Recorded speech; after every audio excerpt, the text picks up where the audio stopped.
नमस्कार। आज हम एक बहुत ही दिलचस्प कहानी देखने वाले हैं। जी। ये कहानी साईं बाबा सूखे खेत में हरियाली का चमत्कार नाम के स्रोत से ली गई है। अच्छा, शिरडी वाली कहानी है ये। हाँ बिल्कुल, शिरडी की कहानी है एक किसान की जो बेचारा सूखे की मार झेल रहा था। मतलब सोचिए, सालों से मेहनत कर रहा है पर खेत एकदम बंजर सूखा पड़ा हुआ है, बारिश का नामो निशान नहीं। बहुत मुश्किल हालात रहे होंगे। बहुत ज्यादा। घर चलाना मुश्किल हो गया था और उसको ये डर सता रहा था कि भाई फसल नहीं हुई तो परिवार का क्या होगा, भूखे मरने की नौबत आ जाएगी। हाँ, ये तो स्वाभाविक चिंता है।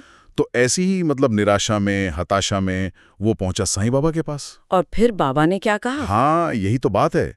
बाबा का जवाब बड़ा ही कह सकते हैं अनोखा था। उन्होंने मुस्कुरा के कहा, जाओ अपने खेत में हल चलाओ और बीज बो दो। क्या? सूखे खेत में? हाँ, अब ये तो बिल्कुल ही उल्टी बात लगती है ना। हाँ बिल्कुल। मतलब कोई भी किसान ये सुनकर चौंकेगा, बिना पानी के बीज, ये तो समझ से बाहर है। सही कहा। और यहीं पर जैसा स्रोत में लिखा है, किसान की दुविधा दिखती है। उसने पूछा भी होगा कि बाबा ये कैसे होगा, पानी तो है ही नहीं। ये तो बिल्कुल प्रैक्टिकल सवाल था उसका। हाँ बिल्कुल तार्किक सवाल था, सालों का अनुभव था उसे खेती का। लेकिन बाबा ने बड़े आराम से, शांति से जवाब दिया, तू बस अपना काम कर, मेहनत कर, पानी का इंतजाम वो मैं देख लूंगा। अच्छा, तो यहाँ एक आश्वासन मिला उसे। हाँ, आश्वासन तो था, पर उसके साथ एक शर्त भी थी कि कर्म तो तुझको ही करना पड़ेगा। हल तुझे चलाना है, बीज तुझे बोना है। और यहीं से कहानी का जो रुख है वो विश्वास की तरफ मुड़ जाता है। बिल्कुल। किसान के मन में शक तो रहा ही होगा, ये तो हम मान सकते हैं, कौन नहीं सोचेगा।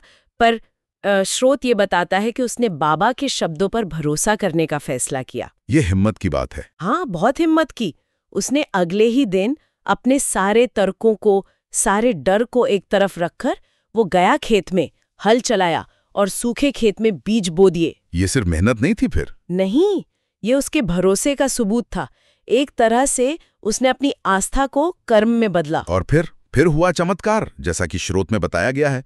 अगले ही दिन आसमान में बादल घिराए। सच में? हाँ, और इतनी जोरदार बारिश हुई कि वो सूखे खेत पानी से लबालब भर गए। अरे वाह! जरा सोचिए, उस किसान ने क्या महसूस किया होगा।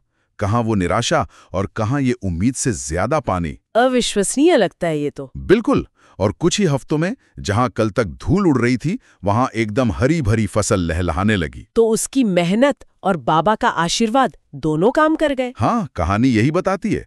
किसान समझ गया कि ये सिर्फ बारिश नहीं है, ये बाबा का वो आश्वासन था, उनका आशीर्वाद था जो उसकी मेहनत पर बरसा था। जी। और स्रोत इसका जो सार है, मतलब जो निचोड़ है, वो भी साफ बताता है। कहता है कि विश्वास और परिश्रम अगर साथ हों तो हर असंभव काम भी संभव हो सकता है। ये बहुत गहरी बात है। हाँ, ये कहानी सिर्फ ये नहीं कहती कि बस भरोसा रखो, ये कहती है कि भरोसे के साथ सही दिशा में मेहनत भी करो।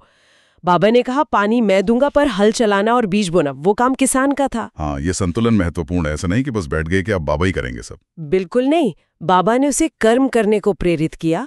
उस भरोसे ने किसान को वो हिम्मत दी कि वो ऐसा काम कर सका जो लॉजिक के हिसाब से, तर्क के हिसाब से बिल्कुल बेकार था। सही कहा।